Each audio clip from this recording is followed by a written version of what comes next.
अब आफ्नो shipping plan बनाउनका लागि अमेजन इन्भेन्टरी पेजमा फर्किनुहोस्। फेरि 3वटा डटमा क्लिक गर्नुहोस् र सेन्ड ओर रिप्लेनिश इन्भेन्टरी भन्ने विकल्प रोज्नुहोस्। यदि तपाईँ पहिलो पटक शिपिङ प्लान बनाउँदै हुनुहुन्छ भने अमेजनले तपाईँको शिप फ्रम एड्रेस र तपाईँ बिक्री गरिरहेको मार्केटप्लेसको जानकारी सोध्नेछ। त्यसपछि प्रोडक्ट इन्फर्मेसन सेक्सनमा जानुहोस् र तपाईँ पठाउन लागेका युनिटहरूको सङ्ख्या लेख्नुहोस्। यस उदाहरणमा क्वान्टिटी 10 छ। त्यसपछि रेडी टु प्याकमा क्लिक गर्नुहोस्। तपाईलाई यो पेजमै SKUsको लेबल प्रिन्ट गर्ने विकल्प पनि मिल्नेछ, तर हामीले पहिले नै लेबल प्रिन्ट गरिसकेका छौं, त्यसैले यो स्टेप दोहोर्याउन आवश्यक छैन।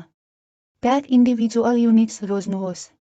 यदि यो तपाईको यो प्रोडक्टका लागि पहिलो शिपिङ प्लान हो भने अमेजनले सोध्न सक्छ कि वस्तुहरूको तयारी कसले गर्छ। यहाँ बाई सेलर रोज्नुहोस् किनभने तपाईँ आफैले यो तयारी गर्न सक्नुहुन्छ। अमेजनले चाहेको खण्डमा बबल र्याप गर्ने वा लेबलिङ गर्ने तयारीका कामहरू गर्न सक्छ, तर त्यसका लागि अतिरिक्त शुल्क लाग्छ। तपाईले आफै तयारी गर्दा पैसा बचत हुन्छ।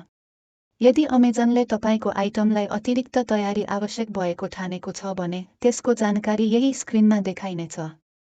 जब तपाईले सबै विवरणहरू पूरा गर्नुहुन्छ, फेरि रेडी टु प्याकमा क्लिक गर्नुहोस् र अगाडि बढ्नुहोस्।